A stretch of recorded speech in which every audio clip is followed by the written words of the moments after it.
കൊടുങ്കാറ്റും കെട്ടിടം തകർന്നും അതിശൈത്യം മൂലവും 8 ഫലസ്തീനികൾ മരിച്ചു.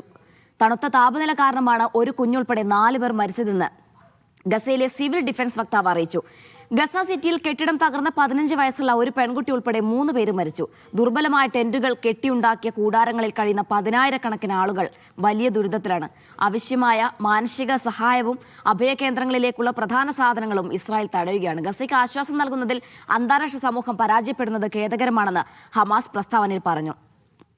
അതേസമയം 2ാം ഘട്ട വെടിനിർത്തലുമായി ബന്ധപ്പെട്ട് നടപടികൾ തുടരുന്നതായി മധ്യസ്ഥ രാജ്യമായ ഖത്തറും അറിയിച്ചു. MC നാസറുണ്ട് വിശദാംശങ്ങൾ നൽകാനായി. നാസർ, ഈ ഗസയിലെ ദുരിതപൂർണമായ ഒരു സാഹചര്യം അത് പറഞ്ഞറിയിക്കാൻ കഴിയാവുന്നതിലും അപ്പുറമാണെന്നാണ് മനസ്സിലാക്കുന്നത്. ഒരു ഭാഗത്ത് യുദ്ധക്കെടുതിയിൽ ഉണ്ടാവുന്ന ദുരിതം, അതിൽപ്പെട്ട് ജനങ്ങളിങ്ങനെ വലയുന്നതിനിടയിലാണ് അതിശൈത്യവും. എന്താണ് സാഹചര്യം? വിവരങ്ങൾ എങ്ങനെയാണ്? ജിന, ഈ പ്രകൃതിക്ഷോഭം മൂലം വലിയ തോതിലുള്ള ദുരിതപൂർണമായിട്ടുള്ള അവസ്ഥയിലേക്കാണ് ഈ യുദ്ധാനന്തര ഗസ മാറിയിരിക്കുന്നത്. കാരണം 2 വർഷത്തോളധികം നീണ്ട യുദ്ധം, അതിൻ്റെ ഒരു പ്രകമ്പനങ്ങളോ അല്ലെങ്കിൽ അതിൻ്റെ പ്രത്യാഘാതങ്ങൾ മാറുന്നതിന് മുമ്പാണ് ഇടവിട്ട് പിന്നെ വളരെ പ്രതികൂലമായിട്ടുള്ള സാഹചര്യം, കൊടുങ്കാറ്റും പേമാരിയും അതോടൊപ്പം തന്നെ കൊടും ശൈത്യവും. ഇത് കുഞ്ഞുങ്ങൾ ഉൾപ്പെടെയുള്ളവരുടെ സുരക്ഷ ഇത് യഥാർത്ഥത്തിൽ ഇപ്പോൾ നടക്കുന്നത് ഈ വെടിനിർത്തലിൻ്റെ മറവിലുള്ള ക്രൂരമായിട്ടുള്ള ഒരു വംശഹത്യ തന്നെയാണ്. കാരണം ലക്ഷക്കണക്കിന് മനുഷ്യരാണ് ഒരു താൽക്കാലിക ടെന്റുകളുടെ ഒരു സാന്ത്വനം പോലും ഇല്ലാത്തൊരവസ്ഥയിൽ കഴിഞ്ഞുകൂടേണ്ടി വരുന്നത്. ഇത് ഏറ്റവും കൂടുതൽ ബാധിച്ചിരിക്കുന്നത് ഇപ്പോൾ കുഞ്ഞുങ്ങളെയാണ്. തകർന്ന അടിഞ്ഞ കെട്ടിടങ്ങൾ ഒരു ഭാഗത്ത്, അതോടൊപ്പം തന്നെ തകരാൻ കിടക്കുന്ന കെട്ടിടങ്ങൾ മറുഭാഗത്ത്. ഇതൊന്നും ഒരു നീക്കം ചെയ്യാനോ ഈ അവശിഷ്ടങ്ങൾ മാറ്റാനോ ഉള്ള ഒരു ശ്രമങ്ങൾ പോലും ഈ യുദ്ധാനന്തര ഒരു അവസ്ഥയിൽ പോലും, ഈ വെടിനിർത്തലിൻ്റെ അവസ്ഥയിൽ പോലും ഇസ്രായേലിൻ്റെ ഭാഗത്തു നിന്നുള്ള എതിർപ്പ് മൂലം നടന്നിട്ടില്ല. അതുമാത്രമല്ല, കൂടുതൽ സഹായങ്ങൾ എത്തിക്കാൻ വൈദ്യമേഖലയിലും അതോടൊപ്പം തന്നെ മറ്റ് രംഗങ്ങളിലും അത് എത്തിക്കണമെന്ന നിരന്തരമായിട്ടുള്ള അഭ്യർത്ഥന ഉണ്ടായിട്ടും അതും അംഗീകരിച്ചിട്ടില്ല. റഫ അതിർത്തി തുറക്കണമെന്ന പിന്നെ വളരെ കൃത്യമായി തന്നെ ഈ വെടിനിർത്തൽ കരാറിൽ പറഞ്ഞിരുന്നു.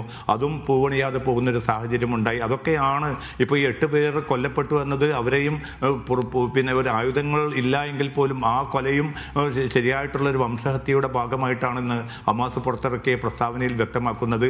ഈ അവസ്ഥയിൽ പിന്നെ ഫലസ്തീനികളെ ഗുരുതരമായിട്ടുള്ള ഒരു പിന്നെ ഈ ഗസ പ്രദേശം ജീവിതയോഗ്യമല്ല എന്ന് വരുത്തി തീർക്കുകയും അങ്ങനെ ഗസയിൽ നിന്ന് പുറത്തേക്ക് പോകാനുള്ള ഒരു അവസരം ഗസ ജനതയ്ക്ക് പിന്നെ അടിച്ചേൽപ്പിക്കാനുള്ള ഒരു നീക്കത്തിൻ്റെ കൂടി ഭാഗമാണ് ഈ പ്രതികൂലമായിട്ടുള്ള അല്ലെങ്കിൽ നിഷേധാത്മകമായിട്ടുള്ള സമീപനമെന്നാണ് ഹമാസ് ഇന്ന് പുറത്തിറക്കിയിരിക്കുന്ന പ്രസ്താവനയിലും വ്യക്തമാക്കുന്നത്. അതേസമയം 2ാം ഘട്ട ചർച്ചയുമായി ബന്ധപ്പെട്ട് കാര്യങ്ങൾ ശരിയായ രീതിയിൽ തന്നെ മുന്നോട്ട് പോകുന്നുവെന്നാണ് ഖത്തറും മറ്റ് മധ്യസ്ഥ രാജ്യങ്ങളായിട്ടുള്ള ഈജിപ്ത്, തുർക്കി എന്നിവയും വ്യക്തമാക്കിയിരിക്കുന്നതും. ജീന, അതേസമയം തന്നെ ഏറ്റവും പ്രധാനപ്പെട്ട കാര്യം 2ാം ഘട്ട വെടിനിർത്തലുമായി ബന്ധപ്പെട്ടതാണ്. അക്കാര്യത്തിൽ എങ്ങനെയാണ് ഇപ്പോൾ ചർച്ച നടത്തുന്നത്? 1ാം ഘട്ട വെടിനിർത്തലിന്റെ ആനുകൂല്യങ്ങളൊന്നും തന്നെ ഗസ ജനതയ്ക്ക് ഇതുവരെ ലഭിച്ചിട്ടില്ല എന്ന് പറയുമ്പോൾ 2ാം ഘട്ട വെടിനിർത്തൽ എന്തെങ്കിലും ഒരു പ്രതീക്ഷയുണ്ടോ? അത്തരത്തിലുള്ള ചർച്ചകൾ എങ്ങനെയാണ്? ഈ 2ാം ഘട്ട വെടിനിർത്തലിൻ്റെ ഏറ്റവും പ്രധാനപ്പെട്ട ഒരു ഘടകം എന്നത് ഇടക്കാല ഭരണസമിതിക്ക് രൂപം നൽകുക എന്നതാണ്. അപ്പോൾ അതുമായി ബന്ധപ്പെട്ട് ഹമാസുമായി മധ്യസ്ഥ രാജ്യങ്ങൾ തുർക്കിയും ഈജിപ്തും ഖത്തറും നിരന്തരമായിട്ട് ഇപ്പോൾ ആശയവിനിമയം നടത്തിയിരുന്നു. അപ്പോൾ ഗസ ഭരണം കൈമാറാനുള്ള സന്നദ്ധത നേരത്തെ തന്നെ ഹമാസ് അറിയിച്ചിട്ടുണ്ട്. ഇനി ഇത് ആർക്ക് ഭരണം കൈമാറും എന്നത് സംബന്ധിച്ചാണ് ഒരു പ്രായോഗികമായിട്ടുള്ള സംവിധാനം ഉണ്ടാകേണ്ടത്. നേരത്തെ തന്നെ ട്രംപ് മുന്നോട്ട് വെച്ച 20 ദിന പദ്ധതിയിൽ വ്യക്തമാക്കിയത് ഒരു സ്വതന്ത്രമായിട്ടുള്ള ഒരു സമിതിക്ക് രൂപം നൽകുമെന്നായിരുന്നു. ആ സമിതി പൂർണ്ണമായിട്ടും ഫലസ്തീനികളുടേത് മാത്രമായിരിക്കണം.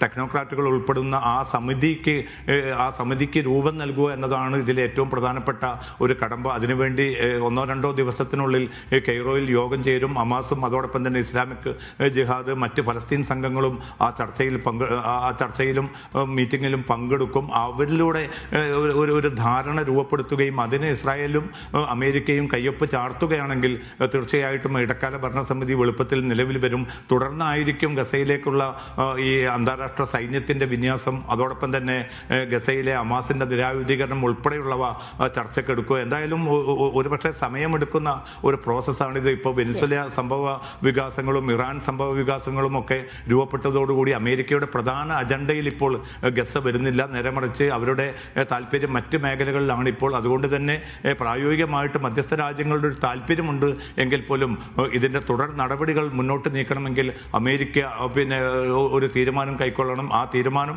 ഇസ്രായേലുമായി ചേർന്ന് എപ്പോൾ ഉണ്ടാകുമെന്ന കാര്യത്തിൽ ഇപ്പോൾ പോലും അവ്യക്തത തുടരുകയാണ്. ജീന, ശരി നാസർ, ഏതായാലും ഗസയിലെ കാലാവസ്ഥാ കെടുതിയിൽ ഇതുവരെ 8 മരണമാണ് സ്ഥിരീകരിച്ചത്.